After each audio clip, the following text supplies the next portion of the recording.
Bonjour à tous et merci d'être venus pour cette session sur Leaflet.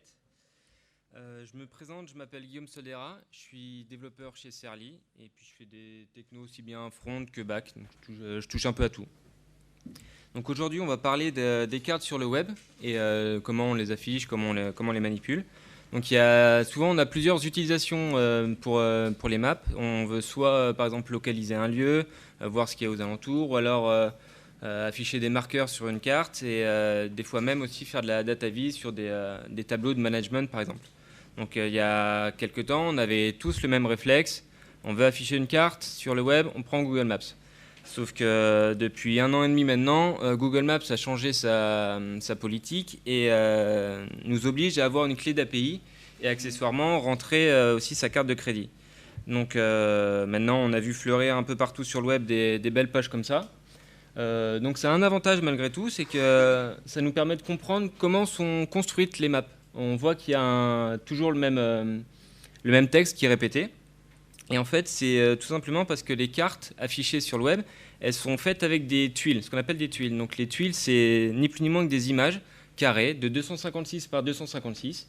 Et quand on les met à côté, ça fait l'impression d'une grande image d'une carte. Donc c'est Mapbox qui donne cette définition. Mapbox qui est un fournisseur de fonds de cartes assez connu. Donc à un niveau de zoom, on a un ensemble de tuiles. Donc par exemple, là sur le zoom 0, qui est le zoom le plus haut, on n'a qu'une seule tuile, parce qu'on a tout le globe. Bon, il est à plat, mais voilà. La terme n'est pas plate. Et on voit que par exemple au zoom 1, on a 4 tuiles, etc., etc. Ça augmente de manière exponentielle. Et donc chaque tuile est identifiée par un triplet, zoom, et puis coordonnées XY. On va le voir après dans les démos. Donc Leaflet, c'est une libJS qui est open source, qui existe depuis 2011, qui a été créée par quelqu'un qui s'appelle Vladimir Agafonkin, je ne sais pas si je prononce bien. Il travaille maintenant chez Mapbox. Et on est en version actuellement, enfin tout du moins hier, j'espère que ça n'a pas changé aujourd'hui, en 1.5.1. Donc c'est un projet qui qui évolue régulièrement. Là, on voit que la dernière release, c'est de mai 2019. Donc on peut vraiment s'appuyer dessus pour faire nos projets. Donc c'est une lib qui est assez populaire pour plusieurs raisons. Déjà, elle est légère. Donc sur mobile, c'est assez pratique quand on n'a pas beaucoup de débit. Les interactions sont relativement fluides. Et c'est facilement personnalisable. En fait, il faut savoir que toute la lib est codée avec le paradigme de programmation orientée objet. Donc, ce qui fait que, avec tout le mécanisme d'héritage de classe et tout, c'est vraiment pratique de personnaliser ces cartes et les éléments qu'on y affiche. C'est vraiment simple et facile comme on va le voir. Donc, alors, on va partir sur une petite démo. Donc tout d'abord, vous avez besoin de deux choses principalement. Le fichier CSS, donc là moi je l'ai en local mais on peut l'avoir sur un CDN, et le JS associé. Et dans votre HTML, vous avez juste besoin d'un nœud facilement identifiable. Et donc c'est parti. Pour créer une map, Leaflet fournit une méthode factory qui s'appelle map, ils l'ont bien nommé.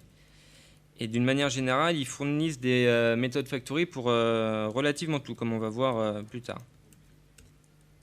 Hop, donc voilà. Là, je viens de créer ma map, je viens de la monter dans mon nœud du DOM, mais il n'y a pas de fond de carte. En effet, Leaflet ne fournit pas de fond de carte par défaut, c'est à vous d'en ajouter. Donc pour ça, il y en a plein. Après, c'est à vous de chercher sur le web celui qui vous intéresse, celui qui correspond mieux aussi à votre application, à l'identité visuelle de votre appli. Donc moi j'aime bien celui-là, il est relativement simple. Vous allez le voir. C'est assez visuel et tout, c'est sympa. Donc là c'est centré sur l'espace en camp.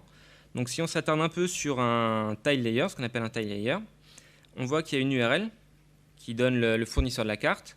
On retrouve les coordonnées qui permettent de récupérer une tuile. Et le R, c'est pour si votre écran est en Retina. Donc après, on peut aussi donner des attributions, des crédits aux fournisseurs. Donc là, on les retrouve en bas à droite. Puis des informations sur les zooms minimum, maximum. Donc on peut voir dans un navigateur, si on regarde ce qui se passe. quand on charge la carte, voilà. Là, c'est toutes les tuiles. Et si on regarde, on retrouve bien le zoom 16 et puis les différentes coordonnées qui permettent de récupérer la tuile. Donc voilà, donc des layers, il y en a plein. Il y a donc celui de Wikimedia, il y en a qui sont vraiment plus épurés. Voilà, il y a celui-là. Il y a une vue satellite aussi qui existe, qui est fournie par ESRI. Je sais pas comment on dit, ESRI, je sais pas. Voilà, donc on peut vraiment choisir celui qu'on veut et l'adapter à la situation dans laquelle l'application se trouve. Alors, changer de layer comme ça, c'est un peu pénible. Donc, ils ont fait un truc relativement pratique. C'est ce qui permet de switcher entre les différents layers. Donc, pour ça, ils ont fait ce qu'on appelle un contrôle. Donc, les contrôles, c'est ce qu'on retrouve un peu partout aux quatre coins de la map. Donc, aussi bien les zooms et là, le switch qu'on va bien voir. Donc là, comme layer, on va dire qu'on met celui-là. Hop. On va prendre celui-là aussi, là, tout à l'heure. Et ça, on verra plus tard ce que c'est. On n'oublie pas l'ajouter à la map. C'est toujours avec la méthode addTo, pourquoi vous ajoutiez. Et par défaut, on va prendre celui-là. Puis on va rajouter la satellite quand même. Voilà. Et donc on retrouve notre switch en haut qui nous permet de changer de layer relativement facilement. Donc après, il y a des layers qui existent en noir et blanc, ou tout comme ça. Donc après, à vous de savoir si vous voulez afficher les rues, si vous voulez afficher les noms des villes, c'est vraiment au choix. Il y a des layers particuliers qui agissent comme des overlays. Notamment, j'ai trouvé celui-là sur les transports publics.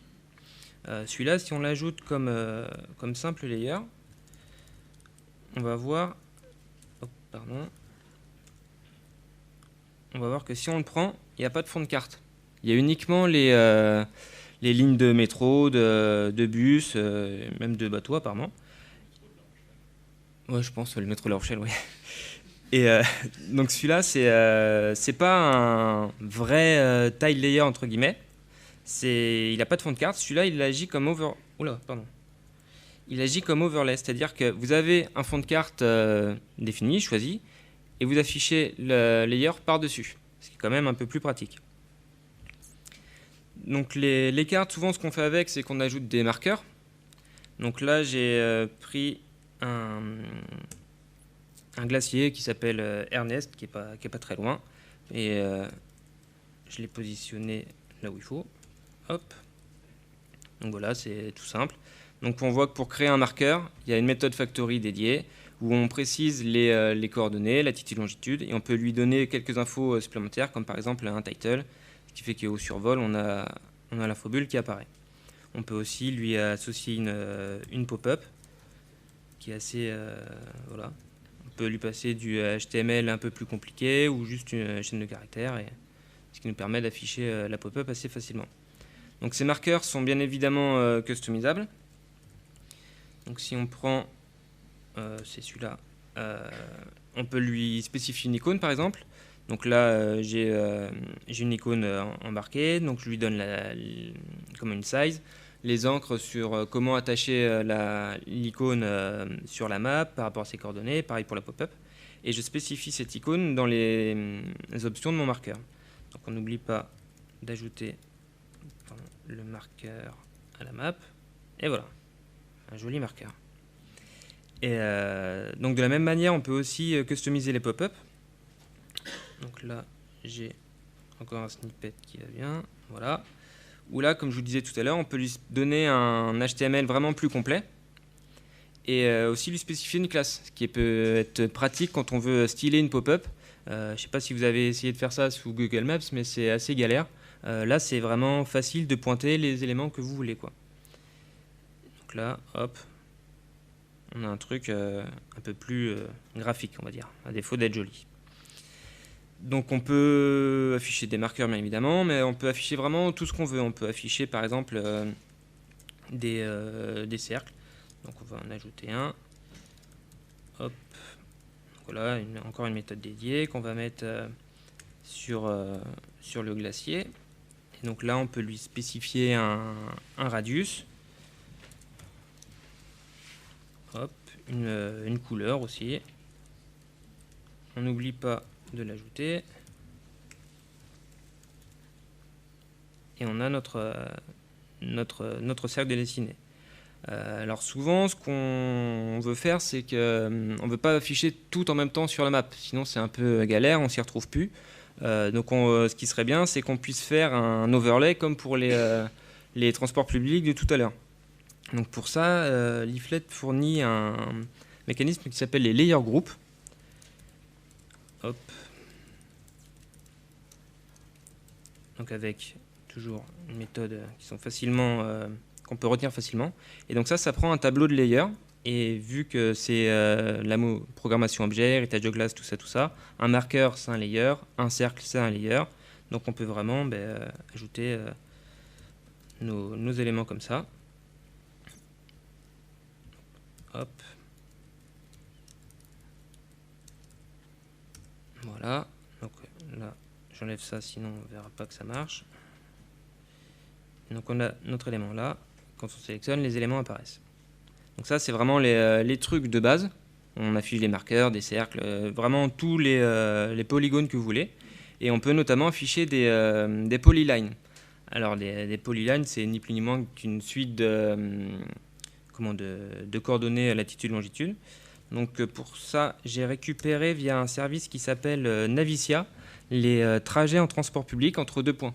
Donc là, j'ai pris entre l'espace en camp et le glacier en question. Et donc avec les résultats obtenus, je construis ma polyline, donc avec un tableau de latitude-longitude. Donc je lui spécifie voilà, différentes choses. Je donne le crédit à Navicia. Je peux lui rajouter une pop-up et on voit que je peux aussi écouter des événements. Et avec toutes ces polylines, je construis un layer group. Et un layer group, c'est aussi un layer, donc on peut le mettre dans un layer group. Et donc on voit les différents trajets qu'on a entre deux points. On voit quand on passe dessus, voilà, là, on a la pop-up dont je parlais tout à l'heure, etc. Donc là, je crois en tout, il y a 3... Il me semble qu'il y a 3 trajets, même si on n'en voit que 2, il me semble qu'il y en a un qui est un peu recouvert à un moment donné. Donc on affiche des polylines, on peut aussi afficher des GeoJSON, qui est un format maintenant de plus en plus répandu quand on parle de map. Donc là, pour cette démo, encore avec le service Navicia, que je remercie, j'ai récupéré ce qu'on appelle des isochrones. Alors des isochrones, c'est ce qui permet de nous donner les zones accessibles en un certain nombre de temps à partir d'un point. Je vais montrer ce que ça donne. Donc un isochrone, on récupère un GeoJSON. Donc là encore, je lui donne un attribut de style, etc. Je construis mon layer group. On va le mettre hop, vers là.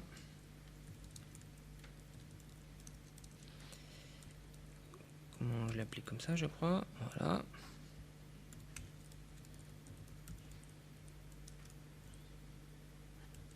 Hop. Voilà. Ce qui nous donne ça. Donc il n'y a pas de légende. C'est dommage.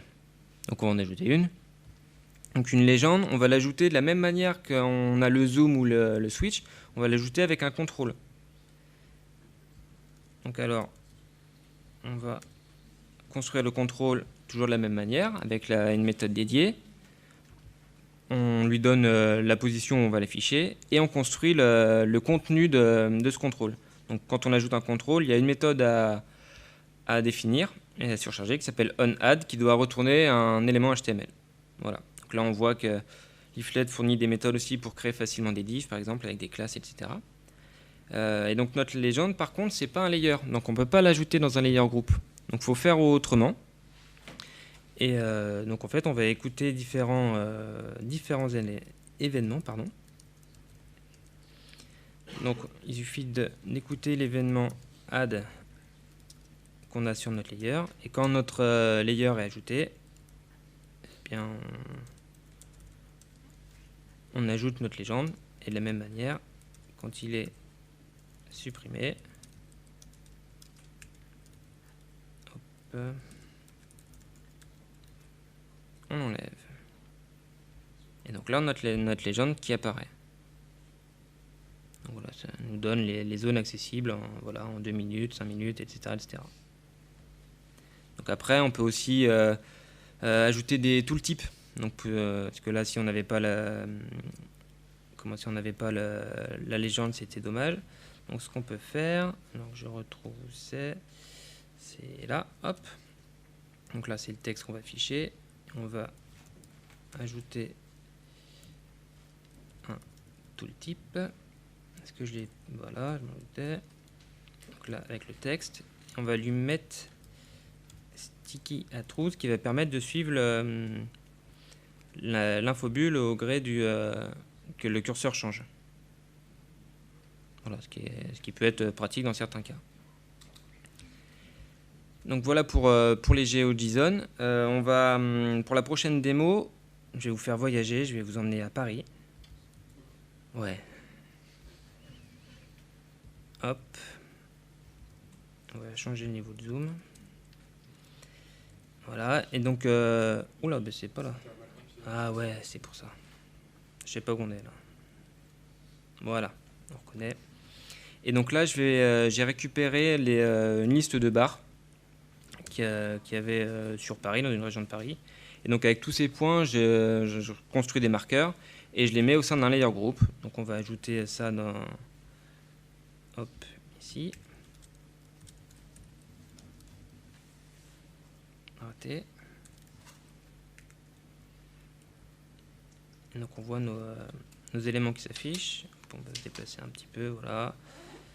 Donc ça c'est sympa, mais c'est vrai que quand il y a beaucoup de points, et encore là il n'y en a pas tant que ça, c'est pas très pratique une vue comme ça.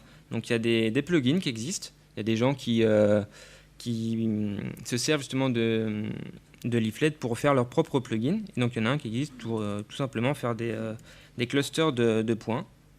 Et donc ce qui donne des affichages plus sympas quand on a énormément de points, quoi. Donc voilà, et puis avec la couleur qui change, s'il y en a de plus en plus, voilà. Et là encore, c'est customisable, c'est assez facile de faire son plugin. Et vu que je dis, ben, on va le faire. On va créer, nous, un petit plugin qui nous permet de se géolocaliser. Donc on va se mettre vers là. Hop. Donc on va faire un contrôle. On va mettre hop, en haut à gauche, par exemple. On va pas oublier de l'ajouter, parce que sinon on ne verra pas. Et donc là, comme je disais tout à l'heure, il y a une méthode à surcharger qui s'appelle onAdd. Voilà, qui prend en paramètre la map. Et donc là, on peut construire hop, une div par exemple, voilà, avec une classe, voilà. On va mettre un bouton dedans. Hop. Je surveille là peut-être. Non, ça va. Donc là, on lui met pas de classe, mais on va dire qu'il est dans la div. On va pas oublier de retourner la div à la fin. Hop. Et on va mettre un texte au bouton. Voilà. Donc là, ça marche. On l'a ici. Donc après, il faut qu'il fasse quelque chose. Donc on va définir la méthode onClick. Voilà. Donc quand on clique dessus, on va demander à la map de nous localiser. Donc pour ça, il y a une méthode qui s'appelle locate, ce qui est très pratique. On va dire au bouton que son texte il change. Voilà. Comme ça. Hop, on va le comme ça, voilà. Et donc par contre, il faut savoir réagir quand la map nous aura détecté, voir ce qu'on va faire. Donc on va écouter un événement qui s'appelle location phone, qui prend un lock event, voilà. Et donc avec cet objet là, lock event, on récupère plusieurs éléments. On récupère notamment la précision de la localisation. Hop, curé ici, ça doit s'écrire comme ça, je crois. Peut-être de R. On verra. On récupère bien évidemment le point. Hop, pardon. Et on va demander donc à la map de nous emmener vers ce point-là, avec un zoom un peu plus précis. Et on va créer un cercle, voilà, autour de ce point-là, avec le radius qu'on a dit. On va lui ajouter une pop-up. Vous êtes vers là. On va l'ajouter à la map. Et on va même l'ouvrir. Hop, voilà. Et donc après, on va remettre le bouton dans son état initial. Hop. Look at me. Là, false. Donc de la même manière, il faut écouter un événement qui s'appelle onLocation error. Enfin, location error, pardon. Pour pouvoir remettre le bouton comme il faut. Alors, accuré ici. Est-ce que c'est bien avec de R ou pas? On va voir. Alors là, par contre, je ne peux pas le faire dans cette vue-là. Parce qu'avec, voilà, c'est avec Chrome qu'il faut le faire. Donc là, on peut enlever ça. Hop. Alors, est-ce que ça va marcher? Suspense. Oui. Voilà, on est vers là.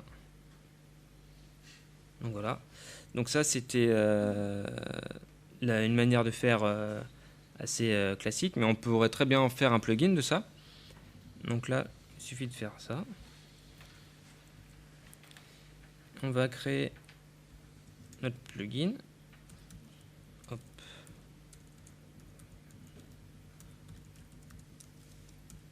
Hop. Donc on va dire qu'on étend un contrôle. Et dedans, on a la méthode onAdd. Et on colle ça. Et ce qui m'en manque... oui, il m'en manque. Ça devrait être bon. Voilà. Et donc, on dit que ça, c'est une fonction, hop, qui retourne à ça, hop, contrôle.geolog. Voilà. Et donc là, on prend ça. Il était où notre truc? Il était là. On prend juste ça maintenant. Et ça marche pas. Qu'est-ce que j'ai oublié? Alors. Qu'est-ce que j'ai oublié? Pardon? Non, le bouton devrait apparaître normalement. J'ai une erreur. Class list. Ah ben ça va m'aider ça. Alors bougez pas. J'ai un truc pour tricher. Ouais. Alors c'était quoi? Alors ça.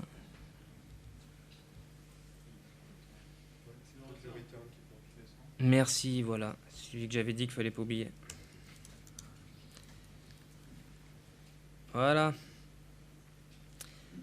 Tout simplement. Et donc là, normalement, ça devrait marcher comme tout à l'heure. Voilà. Donc voilà pour ce plugin là. Donc après, vu les plugins qu'il y a, il y en a énormément. On peut voir sur la page de Leaflet qu'il y a énormément de plugins. Donc après, vous avez la possibilité de les combiner. Donc là, c'est ce que j'ai fait. J'ai récupéré les données d'une application qui s'appelle Dans ma rue, qui est une application qui est sur Paris, qui permet aux gens de signaler tous les problèmes qu'il y a dans leur rue, que ce soit des problèmes de voirie, des abribus cassés ou choses comme ça, des voitures abandonnées. Et donc j'ai récupéré ces données-là.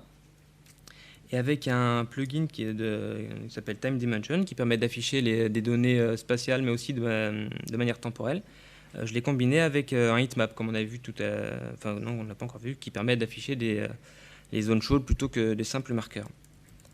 Donc on va voir ce que ça donne. Voilà. On va voir, regarder sur lui, c'est peut-être mieux. Voilà, donc on voit qu'on a un contrôle qui arrive en bas, avec un contrôle justement sur le temps. Donc voilà, on peut choisir la date, la vitesse à laquelle ça va s'exécuter, et puis après on lance le truc. Donc on voit que ça évolue, que ça lag un peu aussi de temps en temps. Hop, on va l'aider, voilà. Et donc normalement en 2018 ça s'active un peu vers la fin d'année, je sais pas si c'est l'effet gilet jaune ou quoi, mais voilà, ça permet de visualiser d'autres styles de données, quoi. Et encore il en reste. Voilà. Donc voilà pour la démo. Donc comme vous avez vu, sur Leaflet, il y a un énorme choix de layers. Donc après, à vous de choisir celui qui vous convient le mieux, celui qui va le mieux à votre appli et à l'utilisation que vous devez en faire. Ça sert à rien d'afficher les noms des rues si vous n'en avez pas besoin. Si c'est pas ça qui vous intéresse, bah, affichez-les pas. Donc dans cette lib, il y a tout ce qu'il faut comme élément essentiel qu'on veut sur une carte, que ce soit des marqueurs, que ce soit n'importe quel polygone. On peut afficher des cercles, vraiment, vraiment tout ce qu'on veut. Et c'est hyper facile à styler. Avec les classes CSS, on peut vraiment pointer les éléments qu'on veut. Et c'est vraiment super pratique. Donc il y a énormément de plugins. Donc on en a vu plusieurs, notamment celui de clustering. Il y a donc un plugin de zone chaude, le time dimension comme on a vu. Et il y a aussi des plugins qui permettent de faire du routing, où là on peut choisir aussi le moteur qui va calculer le chemin entre deux routes, et pour avoir des rendus sympas, quoi. Voilà, donc c'est utilisé par énormément de monde, donc on peut vraiment faire confiance et l'utiliser. Donc allez-y, voilà. Si vous avez des questions, je suis à vous. Je sais pas s'il y aura du temps.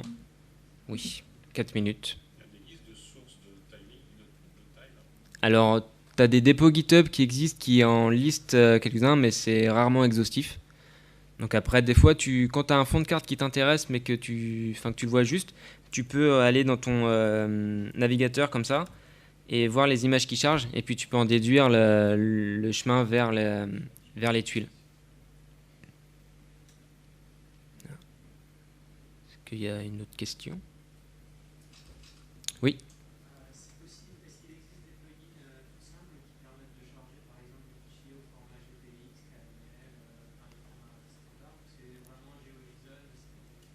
Alors, je sais pas, mais je pense que oui.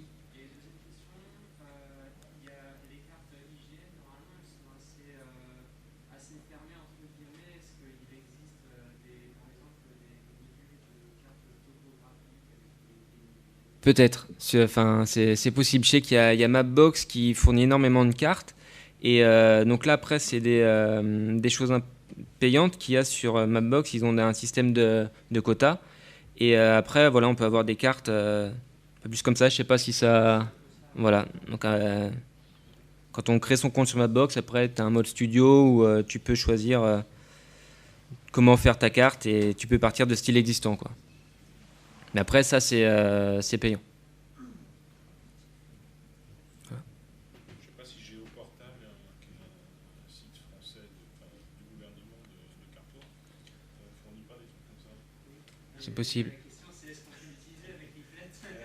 Ben, si tu as une URL comme ça d'un fournisseur avec les coordonnées comme on a vu, oui, tu peux, ouais. Alors après, t'en as aussi qui m'ont posé la question, est-ce que nous on peut embarquer nos propres tuiles? Alors oui, tu peux, mais enfin, faut avoir toutes les tuiles de tout le monde sur tous les niveaux de zoom. Voilà, c'est tout. Mais c'est possible. Là, tu vois. C'est bon, ok. Ben, merci à vous de votre attention en tout cas.